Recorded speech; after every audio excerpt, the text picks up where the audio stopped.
Hi folks, welcome to this part of your review that covers the bond topic.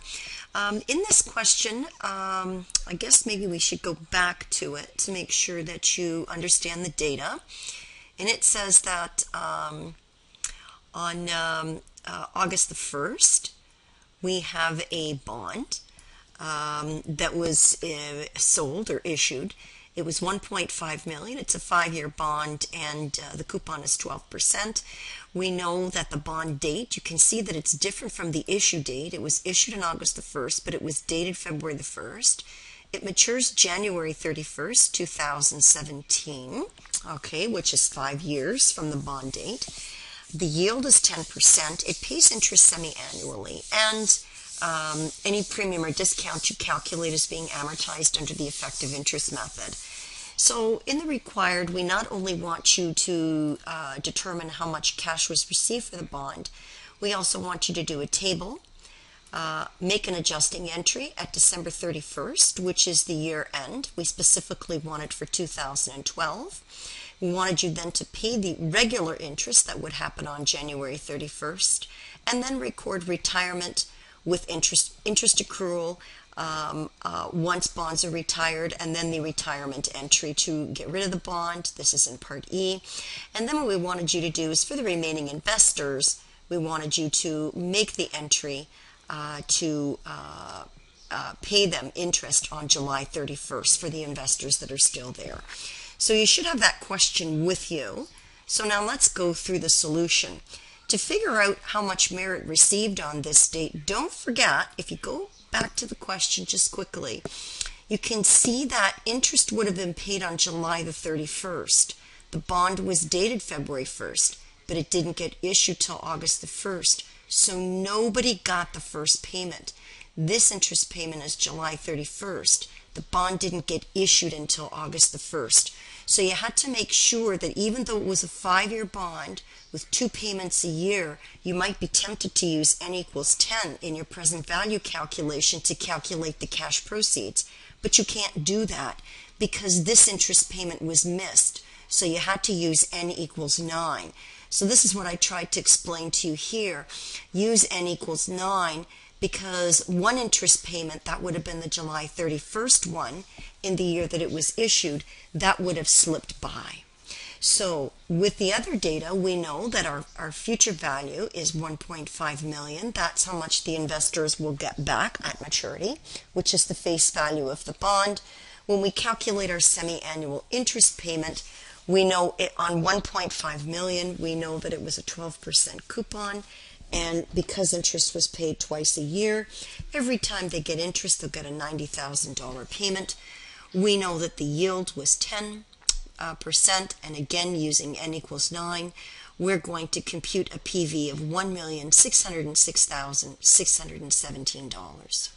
So now to do the amortization table, we're going to start at the issue date, which was August the 1st, put the carrying value in there. Because we know it's a $1.5 million bond, we're going to take the difference between this amount here, the carrying value, and the $1.5 million, and you can see in the unamortized premium area, we'll have unamortized $106,617. Now, just in case you missed it, the present value here, or the cash proceeds, were greater than the face value, so we know the bond traded at a premium. The other way we can tell is that we know that the coupon rate, which is 12% per annum, is greater than the yield, so we know we have a premium bond. So now, when we do our interest expense and interest payment calculations on our table, again, remember that we have a semi-annual bond. So for our expense, we're going to use the yield divided by 2, which is 5. And to calculate our coupon, we're going to use 6%, which is our 12% rate, times 1/2. So now, as we go down the table, we've completed the requirement here to get it till July 31st, 2015, which is what the question asked us to do. Remember that to calculate interest expense under the effective interest method, we take the carrying value of the bond to open the period, which is $1,606,617. if we're calculating interest over this 6-month period here from August 2012 to January 31st, 2013, we multiply that by the market rate or the yield for half the year, which is 5%, and we're going to get 80,331. So again, it's 1,606,617 times 0.05, and that's going to give us 80,331. Again, your interest payment, that would be your 1.5 million in bonds times your coupon rate for half the year, which is 6%, and that would give you 90,000. And again, the difference between the amount expensed and the interest payment will tell you how much premium is amortized in this column here, and we subtract it from what's unamortized to get the amortized piece, which is 96,948.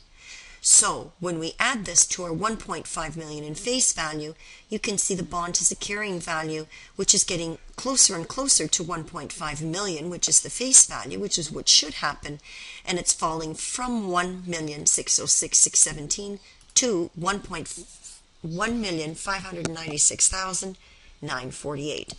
And again, using these relationships, you can complete the table. Notice now that in Part B, we want you to make the adjusting entry at Merit's year end to accrue interest. Remember, the interest won't be paid until January the 31st of 2013. So now, to make this journal entry, we are going to have a look at the period within which this date falls, December 31st. And that happens to be right over here, August 2012 to January 31st, 2013. So now what we're going to do is we're going to book the interest expense for 5 months of 6, because that would be interest from the issue date, which was August the 1st, to December 31st. That's before January 31st. So we have from August the 1st, the date of issue, until the year end, that's 5 months of 6. So that would be from August the 1st all the way to December 31st, and that would be 2012, right? That's our 5 months. So we're going to take the interest expense that we would have booked for a whole 6 months over that period and multiply it by 5 over 6 in order to get the interest expense of $66,943.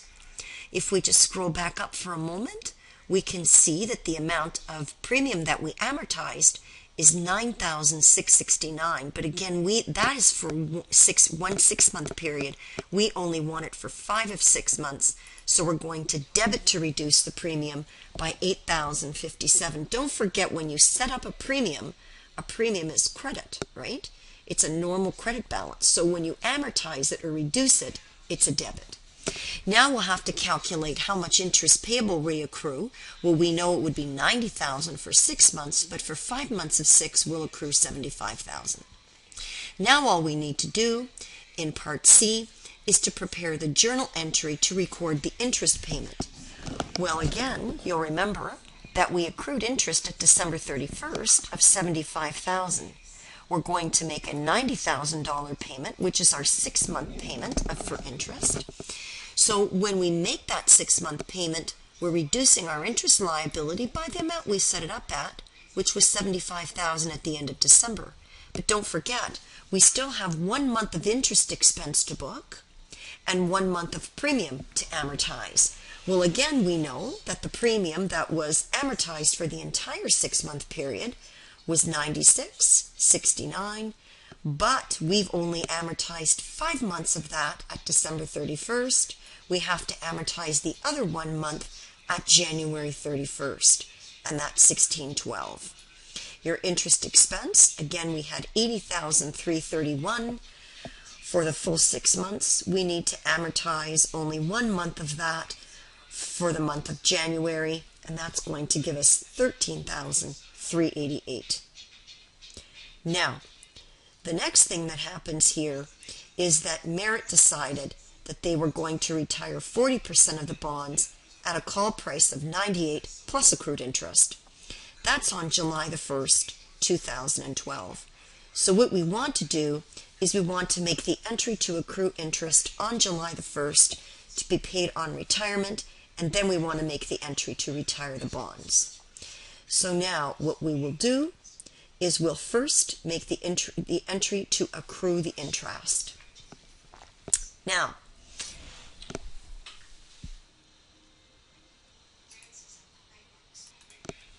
so the first thing we're going to do here is we're going to have a look at making the interest accrual. So what we want to do is we want to look at over the period that the bond was outstanding from, this would be from the period that we last made an interest payment. So we're going to look at these 5 months here as being 5 months from January, or from February 1st, I should say, which was the date after the last interest payment, all the way to June 30th, right? So those are the 5 months that we're looking at here when we look at this entry.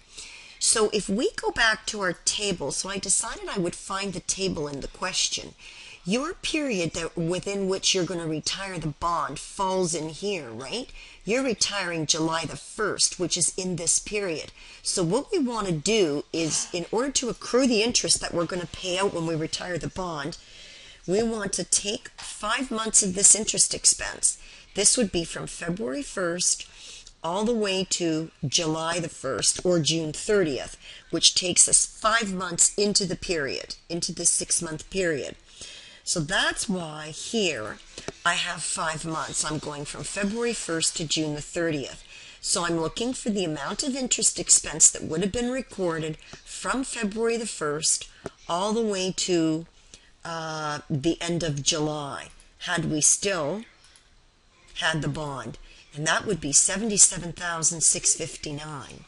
However, I'm only interested in looking for that amount over 5 months, but then only for 40% of the bonds. Again, the 5 months is I want the interest that relates to 40% of the bonds over the 5 months that go from February 1st, which opens the 6-month period within which I'm retiring the bond.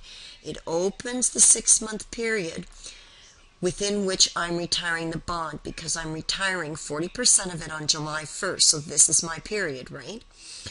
So now I'm only going to take that interest for 5 months of 6, but only on 40% of the bonds.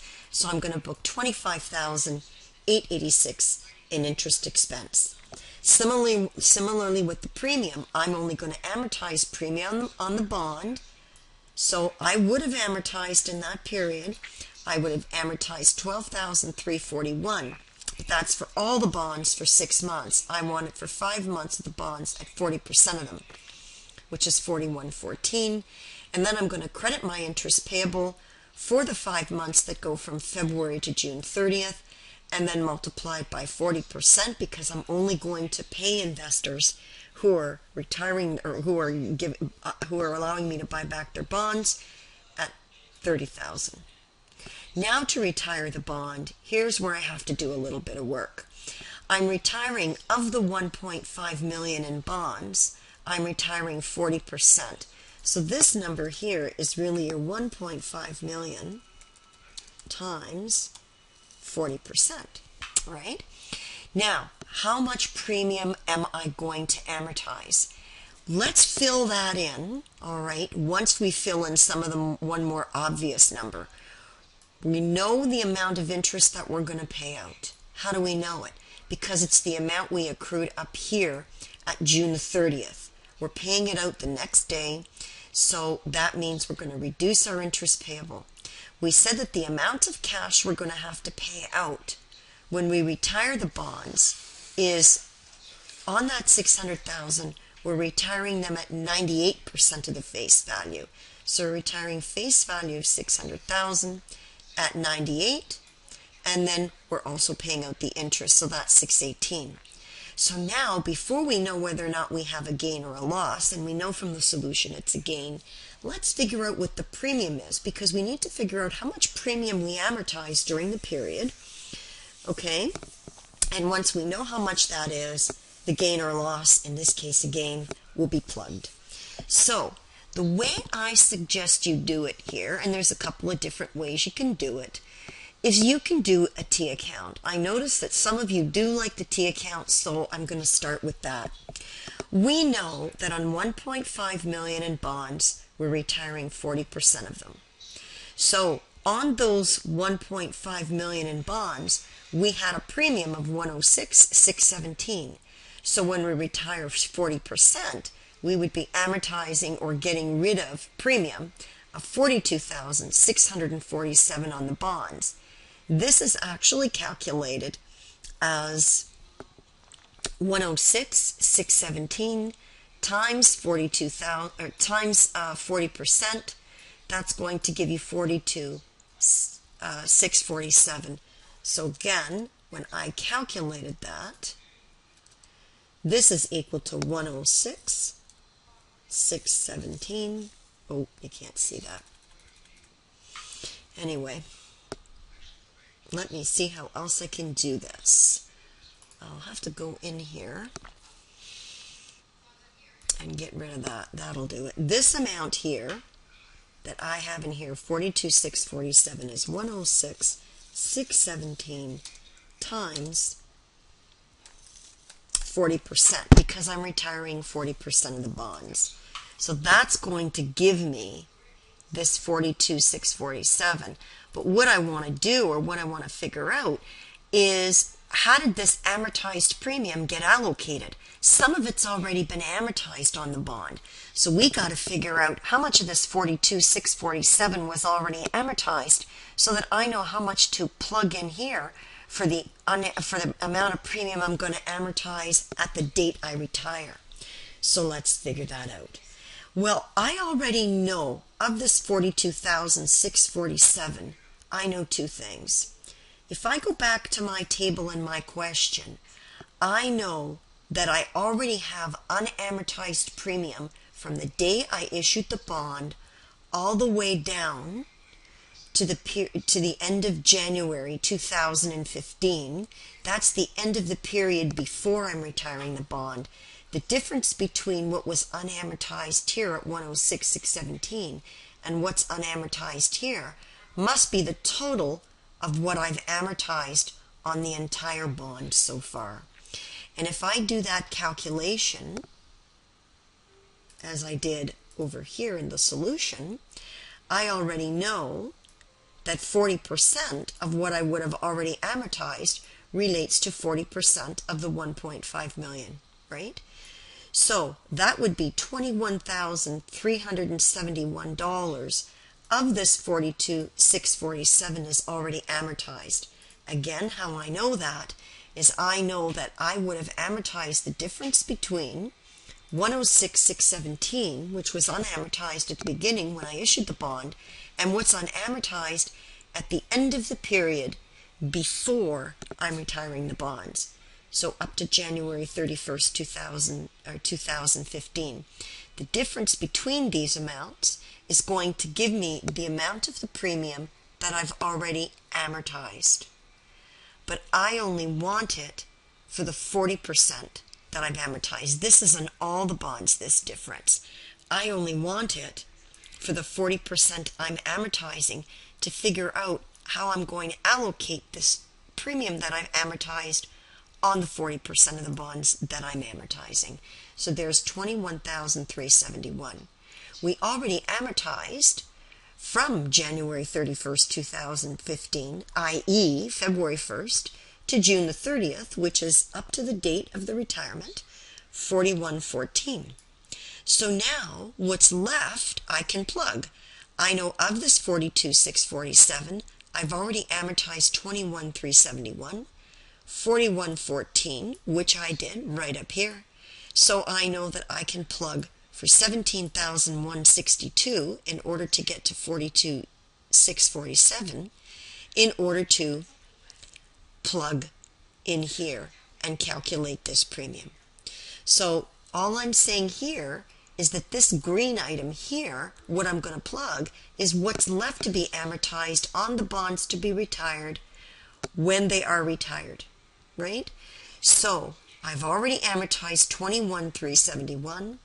I've already amortized $41,414, plus this amount is going to give me the full amount I should have amortized on 40% of the bonds.